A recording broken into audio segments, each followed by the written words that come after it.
नमस्कार मित्रांनो, तुम्हा सर्वांचं स्टडीलॉजी या यूट्यूब चॅनलवर स्वागत आहे। आपण मागील लेक्चरमध्ये लॉ ऑफ मोशन हा चॅप्टर बघितला। आज आपण बघणार आहोत त्याचा एक्सरसाइज। चला तर सुरुवात करूया।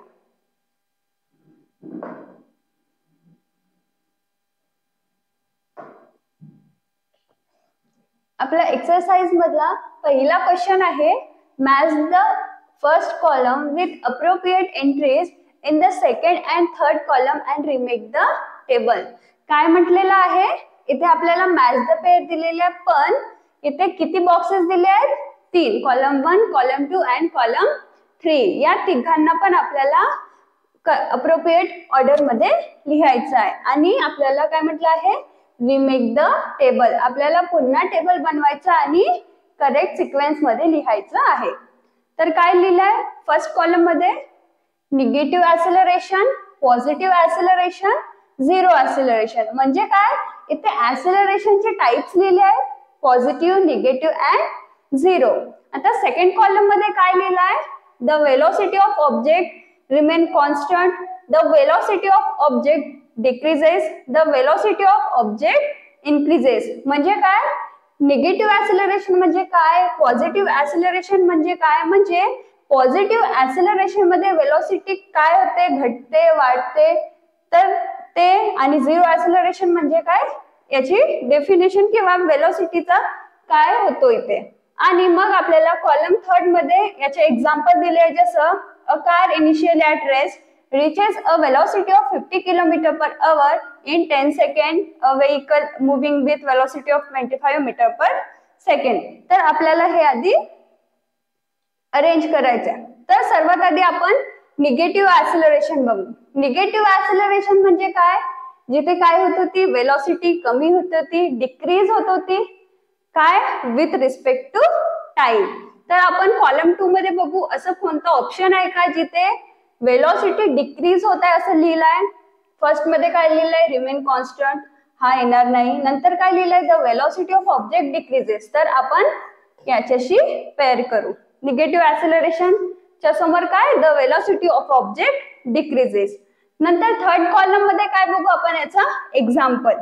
आता डिक्रीज होत आहे म्हणजे काय होईल की आधी जास्त आहे आणि मग झिरो होत आहे, किंवा आधी जास्त आणि मग कमी कमी कमी होत झिरो होत आहे। तर यामध्ये कोणता असं एक्झाम्पल आहे का ज्यामध्ये असं लिहिलेलं आहे?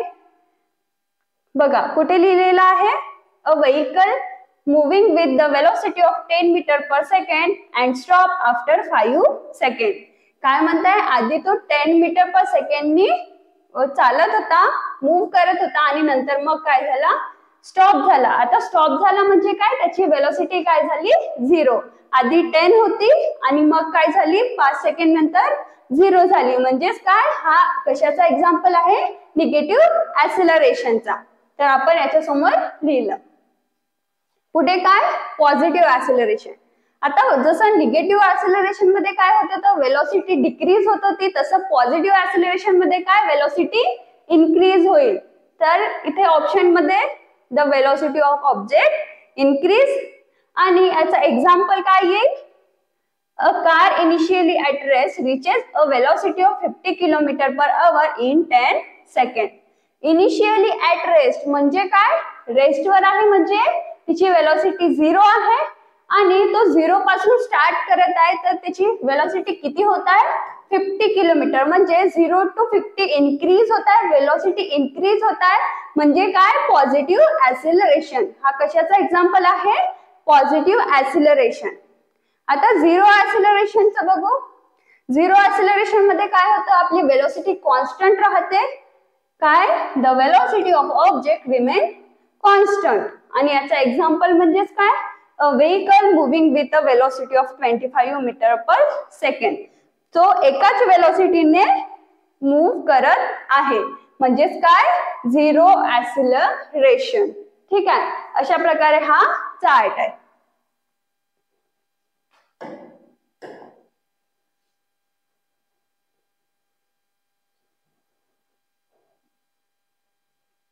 यानंतरचा सेकंड क्वेश्चन काय आहे,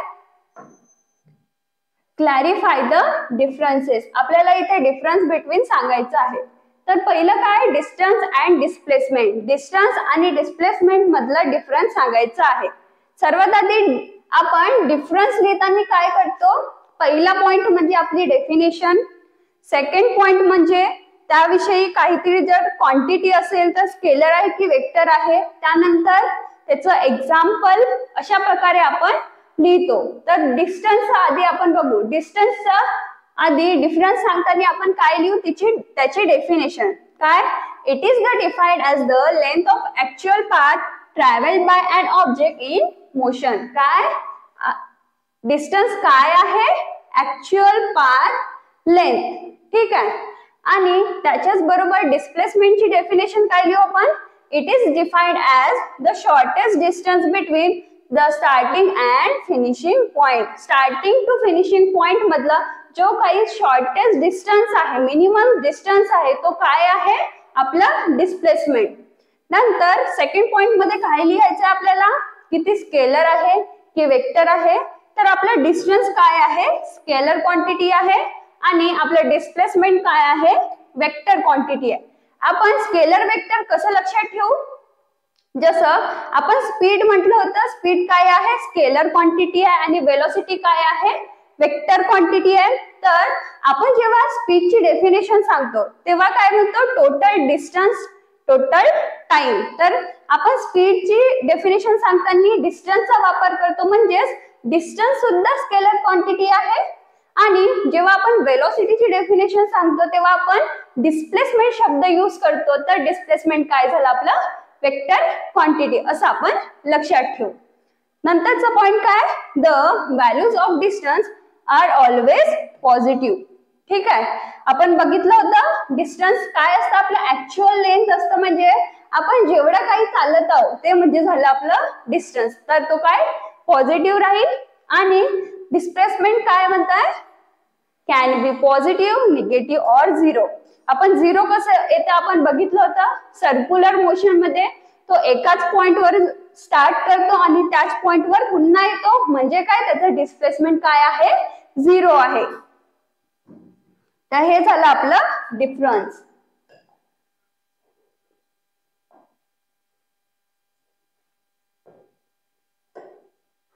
यानंतरचा डिफरन्स काय, uniform and non uniform motion.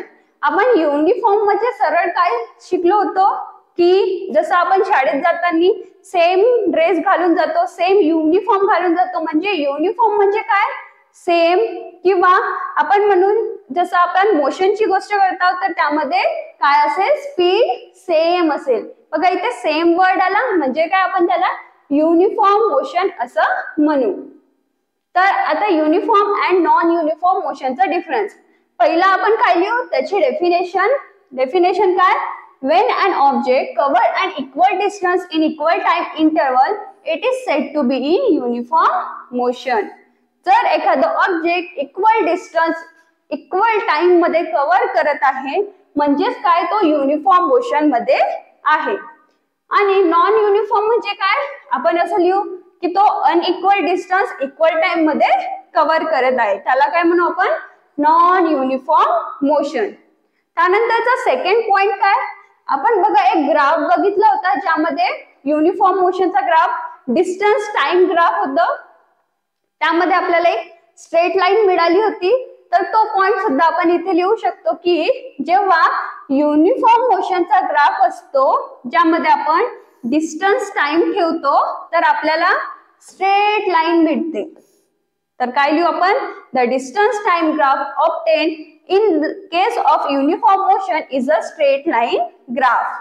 यानंतर आपण नॉन युनिफॉर्म मध्ये काय लिहू की यामध्ये स्ट्रेट लाईन मिळत नाही, किंवा the distance time graph obtained in case of non uniform motion can be of any shape depending upon how the acceleration changes with time. नंतर तिसरा पॉइंट काय, the acceleration of uniform motion is zero.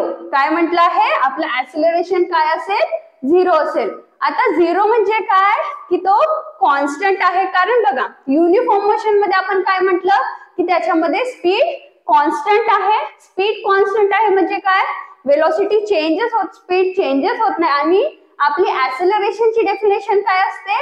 Change in velocity by time. तर velocity changes होत नाही म्हणजे काय? आपलं acceleration काय असेल? 0. तर इथे काय लिहू आपण? The acceleration of uniform motion is 0. आणि इथे काय लिहू? The acceleration of non uniform motion is not 0. नंतरचा पॉइंट काय? आपण मग याचा एक्झाम्पल लिहू. काय? A car running on a straight road without any change in speed. Speed मध्ये चेंजेस होत नाही म्हणजे काय? तिचं ऍक्सेलरेशन 0 आहे आणि म्हणजेच काय? तो युनिफॉर्म मोशन मध्ये आहे. नंतर नॉन युनिफॉर्मचं काय? A car running on a road with different speed in different interval of time. हे झालं uniform and non युनिफॉर्मचं difference.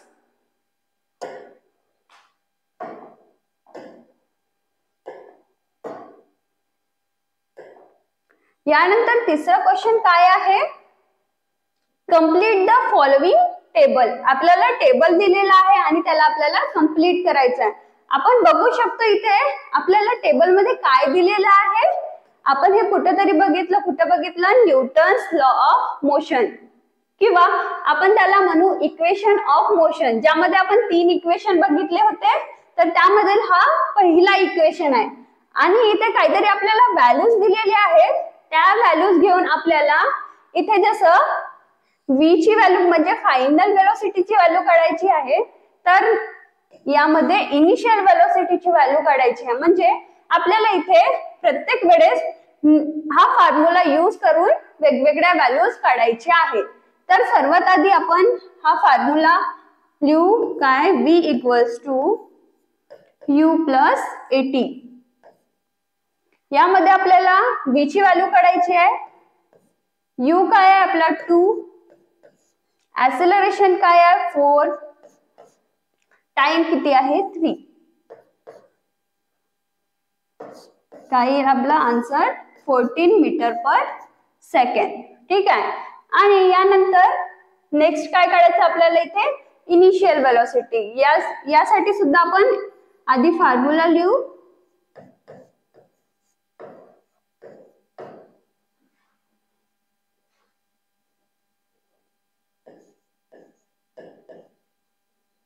u काढायचा आपण, याला यूज ठेवू. Acceleration 5 time 2. तर आपली व्हॅल्यू काय येणार? 20. 5 into 2 10. 20 minus 10 10 metre per second.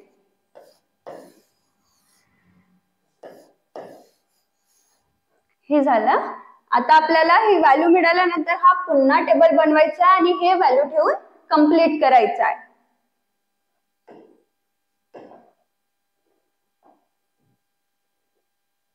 यानंतर पुन्हा आपल्याला टेबल दिलेला आहे आणि आपल्याला सेकंड इक्वेशन ऑफ मोशन दिलेला आहे. त्यामध्ये आपल्याला सेम मागे जसं केलं आपण काहीतरी व्हॅल्यू काढायची आहे. तर सर्वात आधी आपण काय करू? फॉर्म्युला लिहू. काय?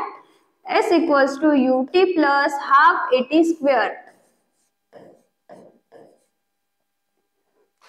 यामध्ये आपल्याला s ची व्हॅल्यू काढायची आहे. Initial velocity 5, t3, half, acceleration 12, time 3.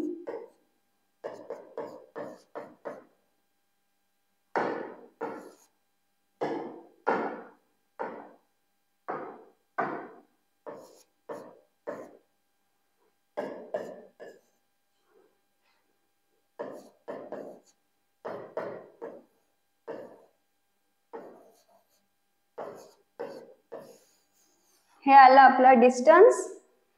आता आपण पुन्हा तोच फॉर्म्युला यूज करून आपण ऍक्सेलरेशनची व्हॅल्यू काढू. s equals to ut plus half at square.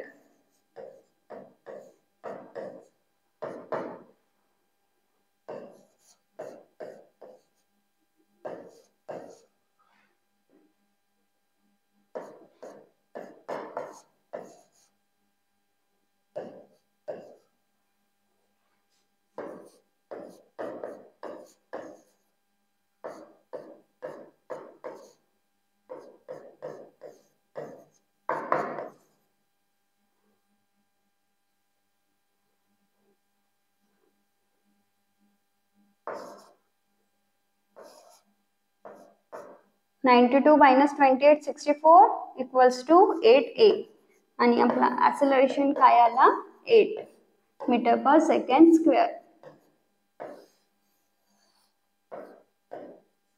ह्याला आपल्या व्हॅल्यूज आता आपल्याला याला तिथे टेबल मध्ये पुट करायचा आणि पुन्हा तो कंप्लीट करून लिहायचा.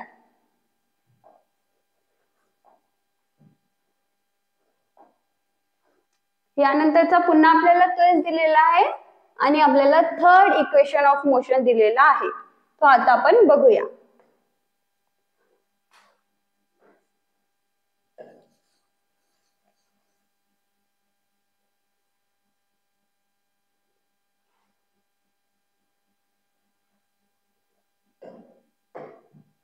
आधी आपण फॉर्म्युला लिहू. v square equals to u square plus 2as. v ची व्हॅल्यू 8, u ची value 4 plus 2 into 3 into s.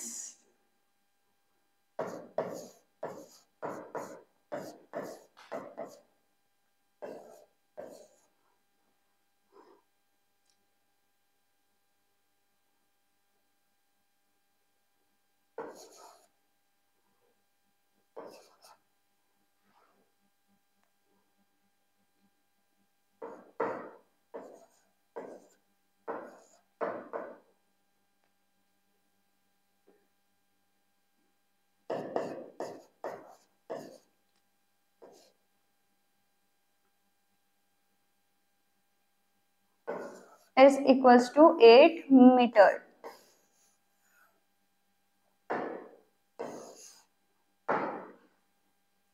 पुन्हा काय काढायचं आपल्याला इथे u म्हणजेच इनिशियल वेलोसिटी.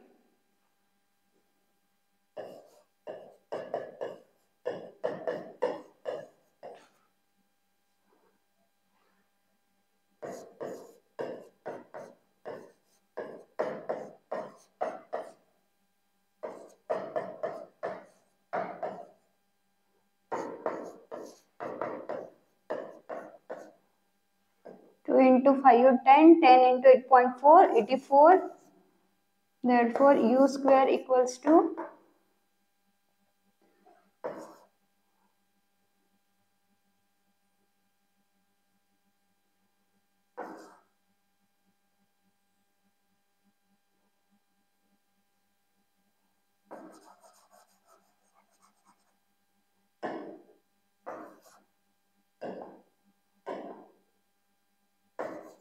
सिक्स्टीन आणि 16 कशाचं स्क्वेअर आहे 4 चं. तर दोन्ही साइडला जेव्हा आपण स्क्वेअर रूट घेऊ तेव्हा आपला आन्सर येईल 4 मीटर पर सेकंड. हे आले आपले व्हॅल्यूज. आपल्याला इथे पुट करायचं आणि हा पुन्हा कंप्लीट करायचा आहे.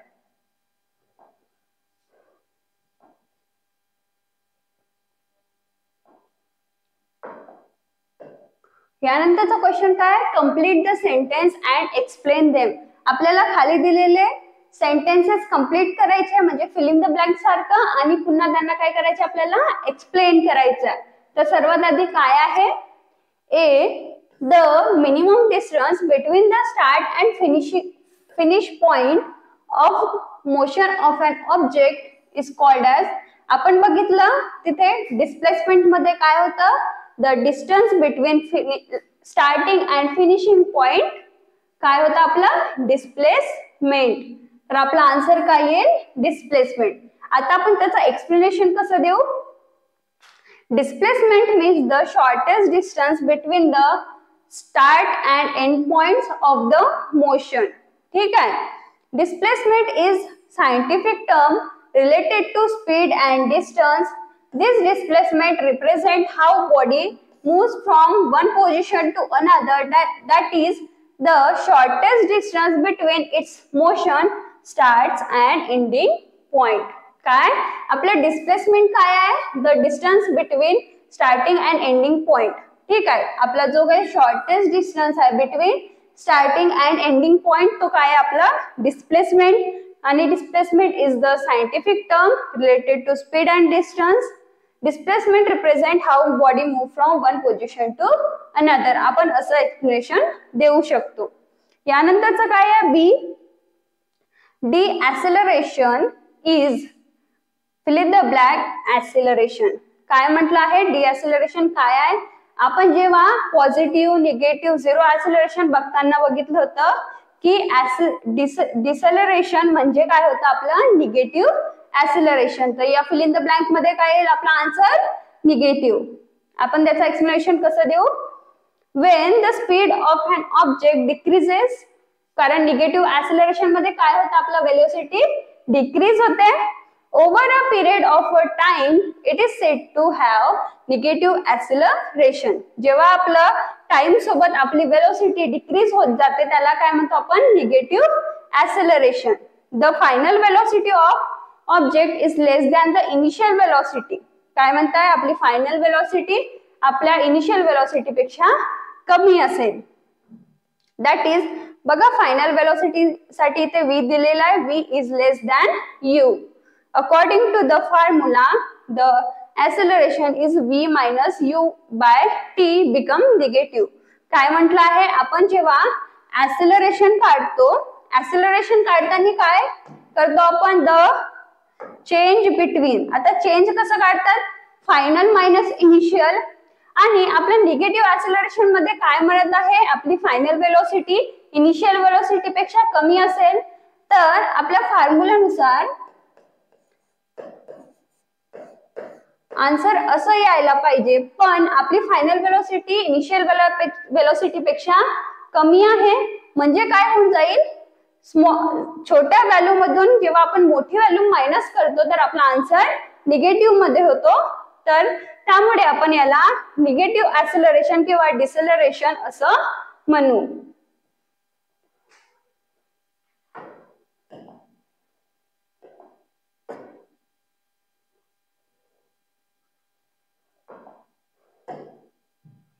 नंतर काय म्हटलं आहे see when an object is in uniform circular motion its filling the blank changes at every point. काय म्हटलं आहे जेव्हा युनिफॉर्म सर्क्युलर मोशन होतो तेव्हा प्रत्येक पॉइंटवर काय चेंज होते. आपण जेव्हा युनिफॉर्म सर्क्युलर मोशन बघितलं तेव्हा असं बघितलं होतं की त्याच्या प्रत्येक पॉइंटवर तिची वेलोसिटी काय होत आहे चेंज होत आहे. ते का बरं चेंज होत आहे? कारण तिची डायरेक्शन प्रत्येक पॉइंटला चेंज होत आहे. त्यामुळे युनिफॉर्म सर्क्युलर मोशन मध्ये वेलोसिटी चेंज होत असते. तर आपला आन्सर काय येईल वेलोसिटी. आणि त्याचं एक्सप्लेनेशन कसं देऊ आपण? In a uniform circular motion the direction of motion of body changes at every instant of time. Every इन्स्टंटला त्याची डायरेक्शन चेंज होत आहे. दिस continuous change in the direction of motion of body at every instant account for change in its velocity at every point of instant. हा झाला आपला explanation. नंतर काय आहे डी ड्युरिंग अ कोलिजन. आपण कोलिजन मध्ये काय टर्म बघितली होती मोमेंटम, म्हणजे ते काहीतरी मोमेंटम विषयी विचारलाय बघा. During a collision remains constant. तर आपण बघितलं होतं एक law of conservation of momentum, त्यामध्ये काय होतं की मोमेंटम कॉन्स्टंट होतं. तर यामध्ये सुद्धा विचारलंय कोलिजन मध्ये काय momentum of system remains constant. याचं एक्सप्लेनेशन कसं देऊ आपण? According to the law of conservation of momentum is redistributed between colliding object. When the momentum of one object decreases, the momentum of other object increases. जर एखादा ऑब्जेक्टचं momentum कमी होत आहे तर दुसऱ्याचं काय होत आहे इन्क्रीज होत आहे. त्यामुळे काय होतं ते बॅलेन्स होत आहे. ठीक आहे. As a result momentum remain constant even when object collide.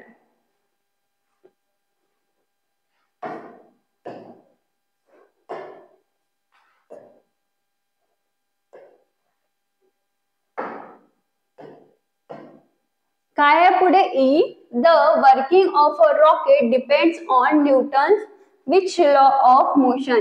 आपण थर्ड लॉ मध्ये बघितलं होतं एक यूज युअर ब्रेन पॉवर. त्यामध्ये काय दिलेलं होतं एक गन रिकॉइल, अजून काय होतं रॉकेट लॉन्च ठीक आहे. अजून काय होतं, एक बॅट, जेव्हा आपण बॉल बॅटनी मारतो तर काय आहे आपला जो रॉकेटचा जो वर्किंग आहे तो कशावर डिपेंड आहे, थर्ड लॉ ऑफ मोशन. त्याचा एक्सप्लेनेशन कसं देऊ आपण, Newton's third law of motion play an important role in the acceleration of fire.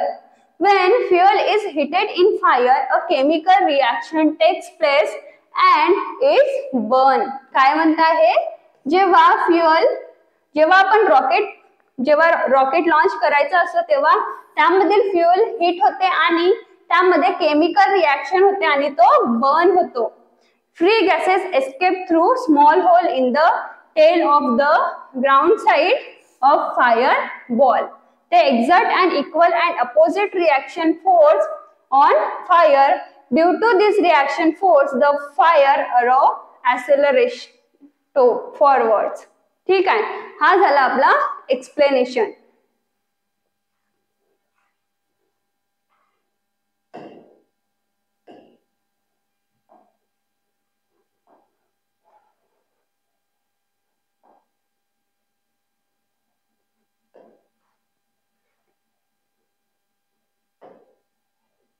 काय म्हटलं आहे, give scientific reason.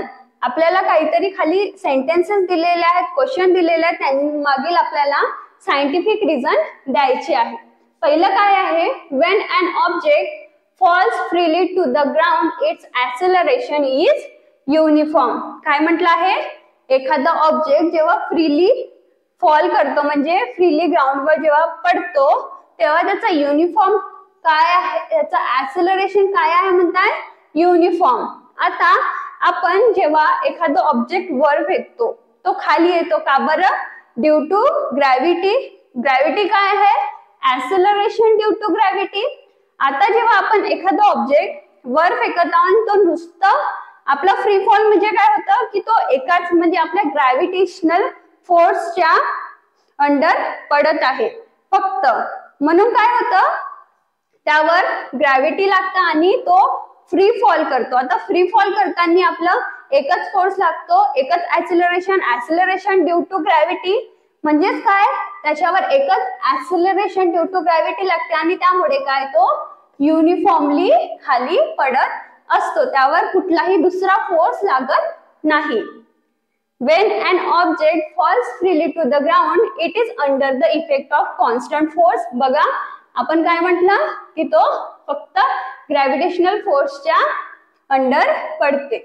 Non as the force of gravity. No other forces act on, कुठलेही दुसरे forces त्याच्यावर ऍक्ट होत नाही. Hence, from Newton's second law of motion, we can say that this constant force of gravity accelerate the freely falling object uniformly. काय म्हणत आहे की हा जो कॉन्स्टंट ग्रॅव्हिटेशनल फोर्स आहे तो त्या ऑब्जेक्टला युनिफॉर्मली पडण्यास मदत करत आहे. This uniform acceleration is known as acceleration due to gravity, which acts toward center is denoted by small g.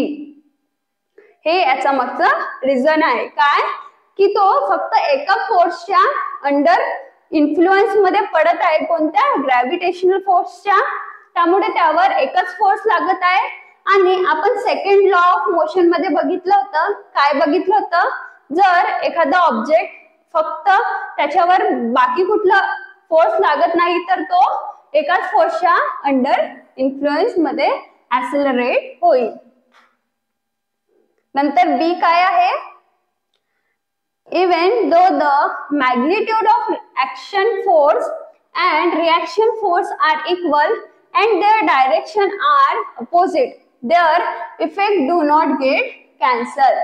आपण हा एका पॅरामध्ये बघितलं होतं की ऍक्शन रिएक्शन फोर्स मध्ये त्यांचा इफेक्ट कॅन्सल होत नाही. तो का बरं, कारण ते सेम ऑब्जेक्ट वर लागत नाही. आपण ऍक्शन रिएक्शन फोर्स बघितलं होतं तेव्हा म्हटलं होतं की ऍक्शन रिएक्शन फोर्स दोन वेगवेगळ्या डिफरंट ऑब्जेक्ट वर अप्लाय होतो, त्यामुळे त्यांचा इफेक्ट कॅन्सल होत नाही. ठीक आहे, तर आपण बघू काय म्हटलं आहे.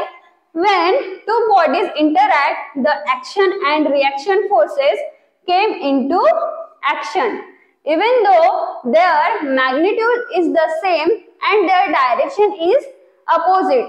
जरी त्यांचं मॅग्निट्यूड सेम आहे आणि त्याचं डायरेक्शन अपोजिट आहे, their effect do not get cancelled because these action and reaction forces do not act on same body. ते सेम बॉडीवर ऍक्ट होत नाही, त्यामुळे त्यांचा इफेक्ट कॅन्सल होत नाही. नंतर सी आहे, it is easier to stop a tennis ball as compared to cricket ball when both are traveling with same velocity. आपण बघितलं आहे की टेनिस बॉल बघितलाय का तुम्ही? Tennis ball and cricket ball. Cricket ball तर सर्वांनी बघितलाय, एक छोटा बॉल असतो. काय म्हटलं आहे? It is easier to stop tennis ball as compared to cricket ball. याचा मागचा रिझन काय ते आपण बघू. The momentum of body is product of mass and velocity. हे सर्वांना माहिती आहे की मोमेंटम काय आहे? The product of mass and velocity. The rate of change of momentum of body is the force applied. F equals to ma. ठीक है. In the given information, both ball moves with same velocity and finally stop. Thus, the force applied to stop ball with directly proportional to mass of ball. काय म्हटलंय? जर दोघांची velocity same आहे, म्हणजे त्यांचा velocity वाला फॅक्टर सेम आहे, तर उरलं काय आपल्याकडे? मास. म्हणजे काय? Momentum directly proportional to what? Mass. तर आपल्याला माहिती आहे की आपला क्रिकेट बॉलचा मास जास्त असतो, त्यामुळे it is easier to catch और stop the tennis ball as compared to cricket ball. तेच लिहिलं आपल्या इथे. It is easier to stop tennis ball than the cricket ball moving with same speed because the momentum of cricket ball will be higher than the tennis ball. कारण काय? Cricket बॉलचं मास जास्त आहे. As the mass of cricket ball is more than the tennis ball, therefore less force आणि momentum कशाच्या proportional आहे? फोर्सची. म्हणजे जास्त मोमेंटम म्हणजे जास्त फोर्स. तर जेव्हा जास्त मास आहे म्हणजे मोमेंटम जास्त आहे. आता मोमेंटम जास्त आहे म्हणजे काय? त्याला जास्त फोर्स लावून थांबवावा लागेल आपल्याला. तर क्रिकेट बॉलचा मोमेंटम जास्त असल्यामुळे आपल्याला त्याला जास्त फोर्स लावावा लागत आहे. म्हणून आपण म्हटलं आहे की टेनिस बॉलला थांबवणं इझी आहे when compared to cricket ball.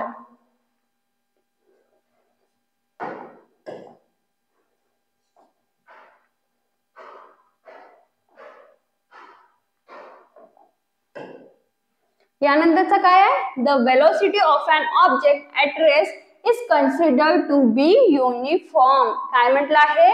एखादा ऑब्जेक्ट जेव्हा रेस्टवर आहे तेव्हा त्याची वेलोसिटी आपण काय कन्सिडर करत आहोत? युनिफॉर्म. ते का बरं आता बघू. काय म्हटलं आहे? The velocity of object is said to be uniform motion when speed constant all the time. आता एखादा ऑब्जेक्ट रेस्टवर आहे म्हणजेच काय? तो कुठलीच हालचाल करत नाहीये, म्हणजे तो एकाच ठिकाणी ठेवला आहे, त्याची वेलोसिटी सुद्धा चेंज होत नाही. आणि आपलं युनिफॉर्म म्हणजेच काय होतं? जी वेलोसिटी, तिची स्पीड काय असेल? कॉन्स्टंट असेल, सेम असेल. The object at rest has uniform speed of 0 all the time and does not even change direction. तिची डायरेक्शन पण चेंज होत नाही. म्हणून काय म्हणू शकतो आपण? The velocity of an object at rest is considered to be uniform. नंतरचा क्वेश्चन काय आहे? Take 5 example from your surrounding and give explanation based on Newton's law of motion. काय म्हणताय? तुमच्या सराउंडिंग मधले 5 एक्झाम्पल घ्या जे Newton's law of motion were based आहेत. आता आपल्याकडे थर्ड लॉ ऑफ मोशनचे तर आहेच. बॅटवर, गन रिकॉइल, रॉकेट लॉन्चिंग. ठीक आहे. आता आपण सर्वात आधी एक्झाम्पल 1 बघूया. Example 1, when we travel by bus, the stop bus first fill backward at its start. This is example of Newton's first law of motion. आपण जेव्हा फर्स्ट लॉ बघितला होता तेव्हा पण आपण इनर्शियाची गोष्ट केली होती. इनर्शिया आपण जेव्हा बसमध्ये होतो, बसमध्ये बसताना काय म्हटलं इथे? आपण जेव्हा फर्स्ट टाइम किंवा आपण जेव्हा बसमध्ये बसतो आणि जेव्हा सुरू होते, जेव्हा स्टॉप झालेली बस सुरू होते तर आपल्याला बॅकवर्ड गेल्यासारखं वाटते. ते का बरं? Due to first law of motion. ठीक आहे. Explanation. When an object is at rest or in motion, the object does not change its state by its own inertia. काय? प्रत्येक ऑब्जेक्ट मध्ये इनर्शिया असतो. इनर्शिया म्हणजे काय? The tendency to resist change. When the bus at rest, we are also at rest inside that bus. बघा, एखादी बस आहे ती थांबलेली आहे आणि ती अचानक सुरू होत आहे, तेव्हा काय होतं? आपल्याला बॅकवर्ड फील होतं. ते का बरं? आपल्यामध्ये काहीतरी इनर्शिया असतं जे आपल्याला त्याच स्टेट मध्ये राहण्यासाठी ते स्टेट मध्ये म्हणजे कसं आपल्याला आपली पोझिशन किंवा आपली स्टेट चेंज करू देत नाही. म्हणजे काय? ते आपल्यामध्ये इनर्शिया आहे. When the bus starts, sitting in the bus also gives us speed. ते आपल्याला सुद्धा स्पीड देते, but the upper part of the body try to remain at state of rest. As a result, inertia at rest tend to push us back, so bus start in the next direction.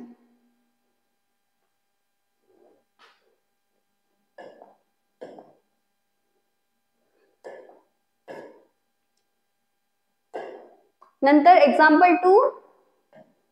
When the carpet is lifted and shaken. काय म्हणत आहे? एक carpet आहे, तिला आपण lift shaken करत आहोत. The dust in it fall down. तिचं डस्ट खाली पडत आहे. This is an example of first law of motion. तो कसा आपण बघू. काय म्हटलं आहे? When the carpet is lifted and clean its speed increases. काय म्हणत आहे? आपण जेव्हा कार्पेटला उचलत आहोत, तिला क्लीन करत आहोत, तिची स्पीड काय होत आहे? इन्क्रीज होत आहे. There is dust on the carpet and it is at rest due to inertia.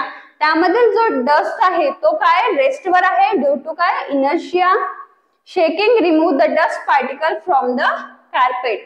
Gravity causes the loose particle to fall and the carpet is clean. काय होत आहे? एक कार्पेट आहे ज्यावर खूप सारं धूळ, खूप सारं डस्ट जमलेला आहे. जेव्हा आपण त्याला लिफ्ट करतो, त्याची वेलोसिटी, त्याची स्पीड इन्क्रीज होते.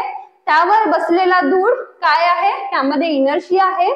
ते पार्टिकल्स आहेत, त्यामध्ये काहीतरी इनर्शिया जे त्याला रेस्टवर राहण्यासाठी तयार करत आहेत. आणि जेव्हा आपण त्याला शेक करतो, म्हणजे तेव्हा ज्याला आपण असं हलवतो, त्यावर काय होत आहे? की त्याचा इनर्शिया आपण डिस्टर्ब करत आहोत आणि ड्यू टू ग्रॅव्हिटी त्याचे डस्ट पार्टिकल खाली पडत आहेत आणि आपली जी कार्पेट आहे ती क्लीन होत आहे. हा सुद्धा एक कशाचा एक्झाम्पल आहे? Newton's first law of motion. नंतर example 3. Players withdraw their hand while catching the ball. This is example of Newton's second law of motion. आपला सेकंड लॉ कशावर डिपेंड आहे? मोमेंटम वर. तर काय म्हणत आहे त्याचं एक्सप्लेनेशन काय? Players move their arm backward to catch the ball, allowing more time for hands to catch ball. बघा, तुम्ही क्रिकेट बघताना बघितलं आहे की प्लेयर्स काय करतात? आपला हात मागे घेतात. तर का बरं? की allowing more time to catch the ball. According to Newton's second law of motion, the change in momentum is directly proportional to the magnitude of force. Taking more time to catch the ball result in very small change in momentum. काय म्हटलं आहे की जास्तीत जास्त time घेतलं तर काय momentum मध्ये कमी चेंज होत आहे आणि त्यामुळे काय आपल्या हातावर फोर्स कमी लागत आहे.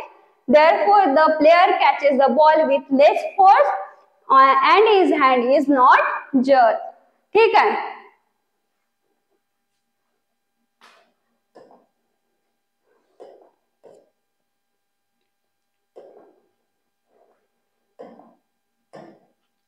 मग example 4. The book placed on table remain the same. This is an example of Newton's third law of motion. काय म्हटलं आहे? एका टेबलवर बुक ठेवलेली आहे. आता बघा, बुक ठेवलेली आहे तो कसा एक्झाम्पल बघा. जसं हा माझा हात आहे, यावर मी हा पेन ठेवलेला आहे.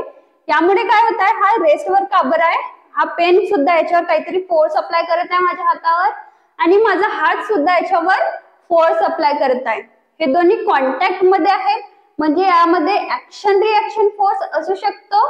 तर हा सुद्धा एक न्यूटन्स थर्ड लॉ ऑफ मोशनचा एक्झाम्पल आहे.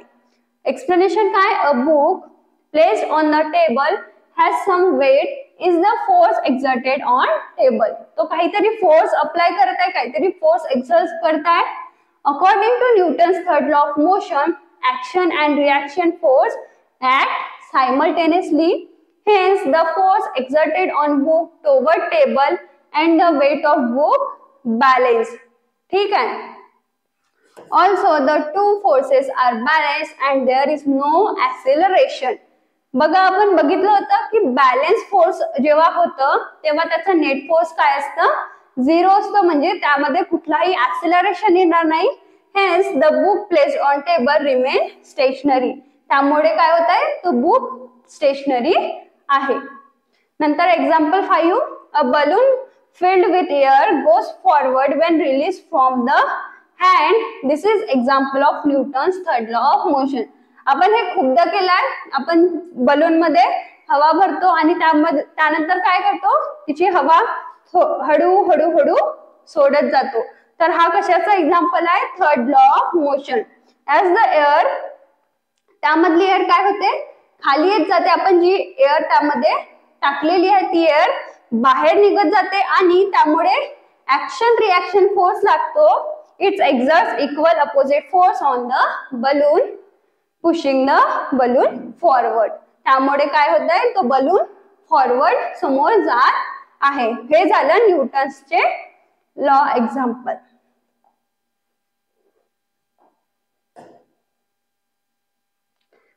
नंतरचा आपला क्वेश्चन आहे, सॉल्व द फॉलोइंग एक्झाम्पल, म्हणजे आपले न्यूमेरिकल्स.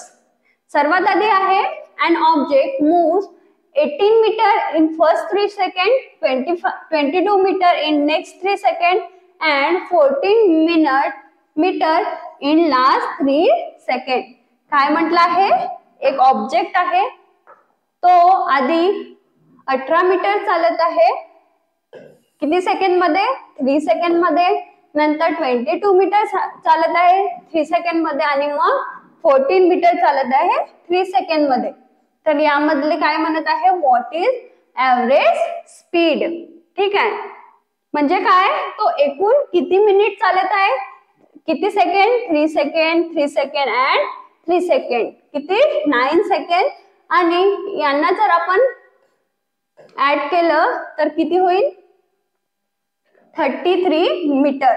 तो एकूण 33 मीटर एवढ्या इंटरवलनी चालत आहे. तर त्याची ऍव्हरेज स्पीड काय आहे ते आपल्याला इथे सांगायचं आहे. आपण कसं काढणार, आता ऍव्हरेज स्पीड काय असतं, स्पीड म्हणजे ऍव्हरेज स्पीड म्हणजे स्पीड. पण इथे काय आहे, ऍव्हरेज म्हणजे काय, आपण वेगवेगळ्या क्वांटिटीज घेतो. म्हणजे काय, जसं हा ऑब्जेक्ट 18 मीटर 3 सेकंड मध्ये गेला, तोच ऑब्जेक्ट 22 मीटर 3 सेकंड मध्ये गेला. म्हणजे काय, प्रत्येक वेळेस वेगवेगळं डिस्टन्स तो त्याच टाइम मध्ये कव्हर करत आहे. तर त्याची ऍव्हरेज स्पीड आपल्याला काढायची आहे.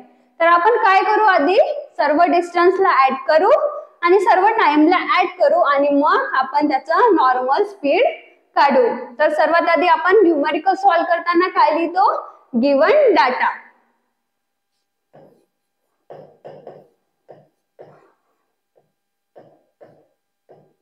गिवन मध्ये काय काय दिलेलं आहे आपल्याला डिस्टन्स दिले आहे,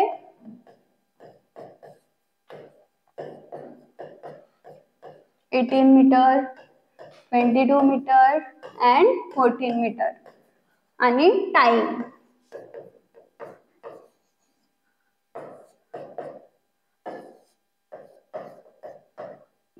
आता आपल्याला काय काढायची आहे, ऍव्हरेज स्पीड.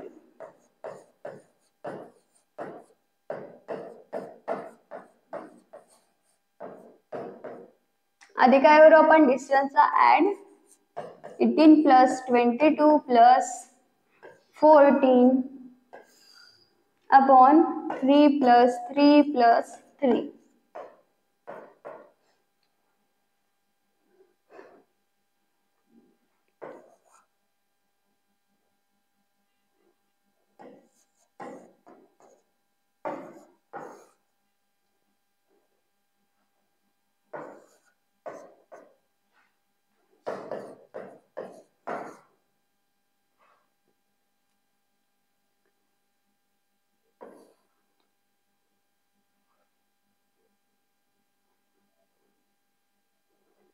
तर याचा आन्सर येईल 4.4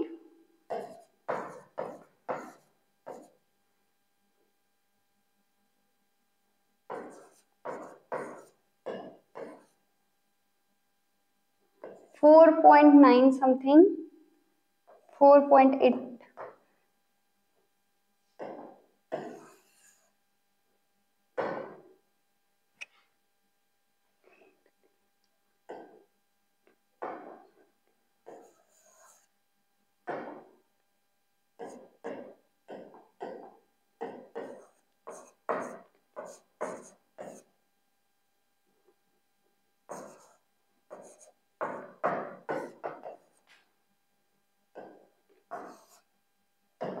याचा आन्सर काय येईल?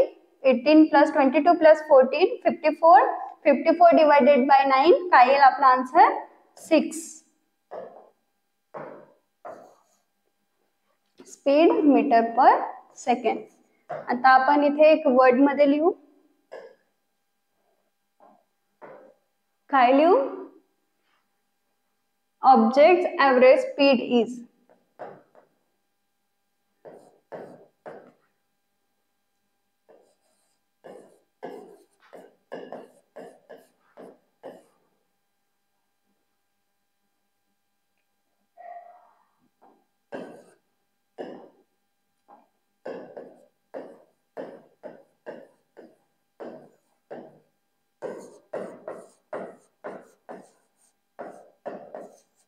Six metre per second. हा झाला आपला पहिला न्यूमेरिकल.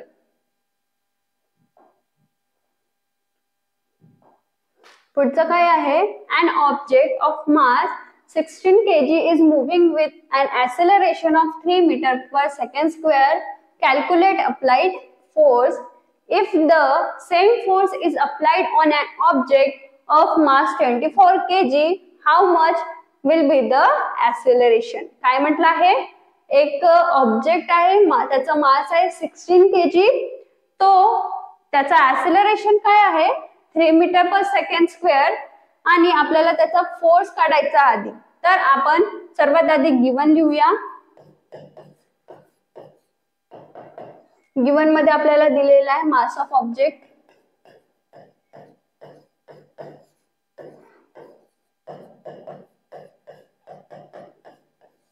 16 kg आणि ऍक्सेलरेशन दिलेला आहे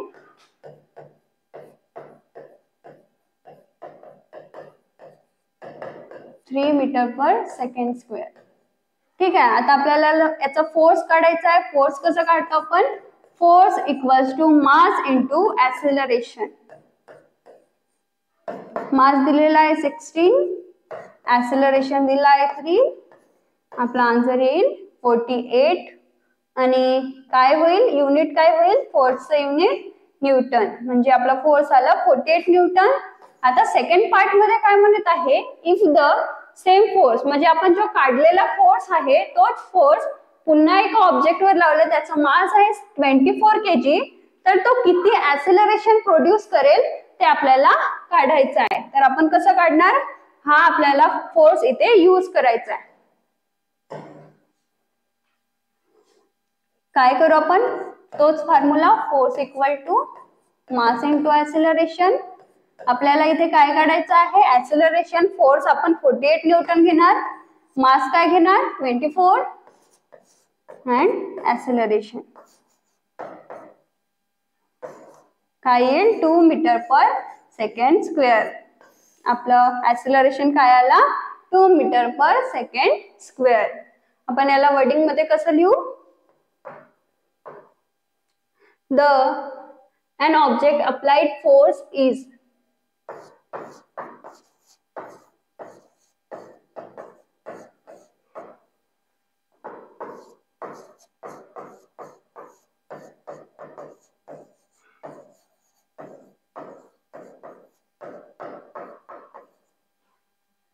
$48 न्यूटन. आणि काय लिहू? and the acceleration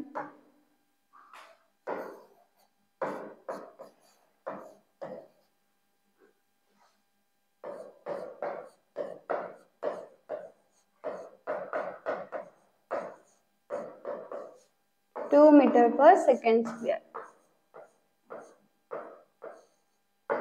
ठीक आहे, हे झालं आपला सेकंड न्यूमेरिकल. यानंतरचा आपला न्यूमेरिकल आहे a bullet having a mass of 10 gram and moving with a speed of 1.5 meter per second penetrate a thick wooden plank of mass 900 gram. The plank was initially at rest. The bullet get embedded in the plank and both move together. Then determine their velocity. काय म्हटलं आहे, एक bullet आहे, आपण gun मधून bullet मारत आहोत, एक वुडन प्लॅंक आहे, त्याला आपण ती बुलेट मारत आहोत आणि मारल्यानंतर काय होत आहे, तो वुडन प्लॅंक पण बुलेट सोबत मूव्ह करत आहे, ते दोघे मूव्ह टुगेदर. ठीक आहे, आणि ती आपल्याला त्यांची कंबाईनची जी वेलोसिटी आहे ती काढायची आहे. तर आपण कसं काढणार, सर्वात आधी आपण काय लिहू, गिवन काय काय दिलेलं आहे, मास ऑफ बुलेट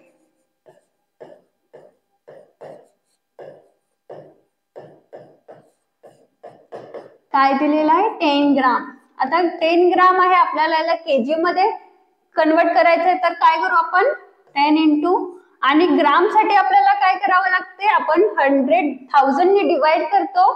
1000 ने डिवाइड करताना असं होतं, तर याला आपण 10⁻³ असं लिहू शकतो.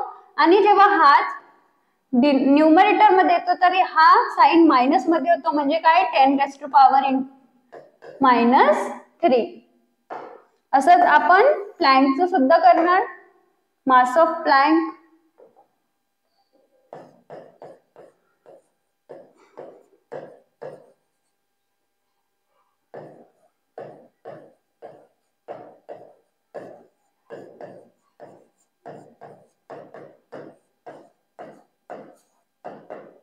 (900 into 10⁻³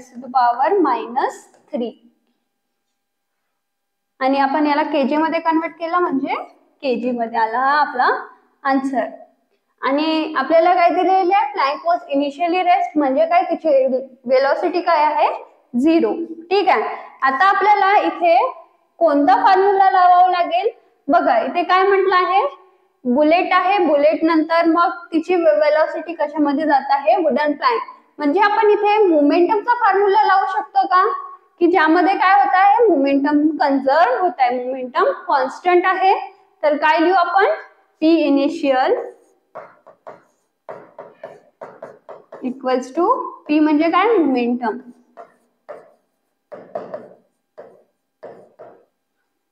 तर इनिशियल मोमेंटम काय लिहू आपण, m1 u1 प्लस, हा कशाचा झाला, वुडन बुलेट साठी m2 u2 प्लॅंक, आणि P final m1 plus m2, आणि दोन्ही काय म्हणत आहे, मूव्ह टुगेदर, म्हणजे काय, त्यांची वेलोसिटी एकच आहे, म्हणजे v.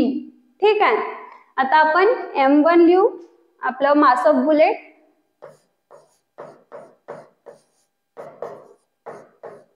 आपली वेलोसिटी स्पीड काय दिलेली आहे, 1.5 प्लस m2 काय आहे, 900 into 10⁻³ वेलोसिटी काय आहे, 0 आहे, तर हा टर्म कॅन्सलच होऊन जाणार, equals to m1 plus m2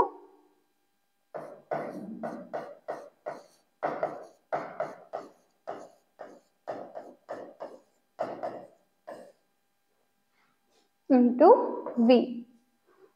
तर आपण हा याला 0, याचा आन्सर काय, 0, 1.5 into 10 काय येईल, 15, तर आन्सर 15 into 10⁻³ इक्वल्स टू, इथे काय येईल, या दोघांचं बेस सेम आहे, तर काय होईल, या दोघांची ऍडिशन होईल, 900 प्लस 10, 910 into 10⁻³ इंटू v. तर v काढण्यासाठी आपण काय करू, 15 into 10⁻³ by 910 into 10⁻³ numerator denominator मध्ये सेम टर्म आहे, तर हे काय होईल, कॅन्सल होईल, आणि आपला आन्सर काय येईल,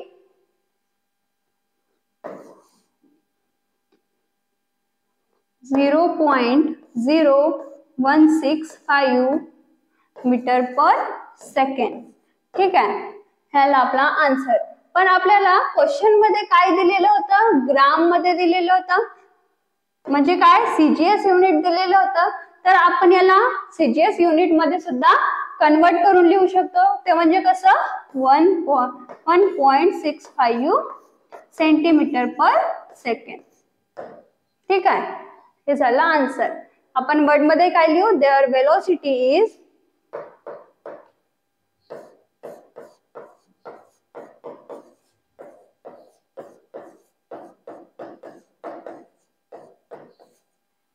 0.165 मीटर पर सेकंड. ठीक आहे, हा झाला आपला न्यूमेरिकल.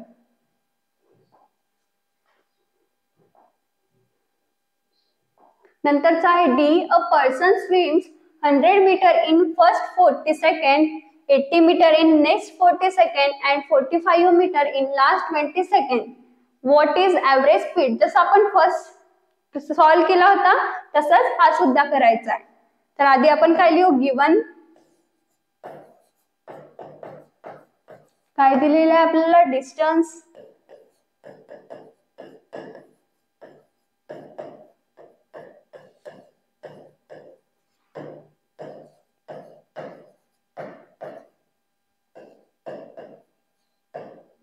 आणि टाइम.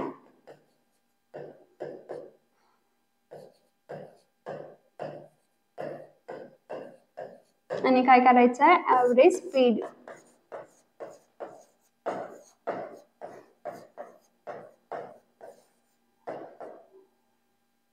या सर्वांना ऍड करू, 100 plus 80 plus 45.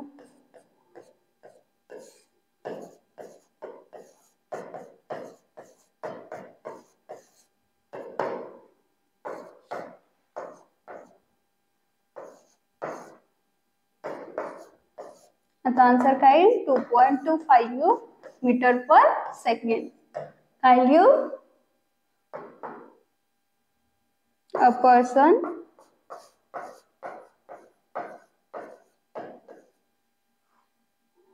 average speed is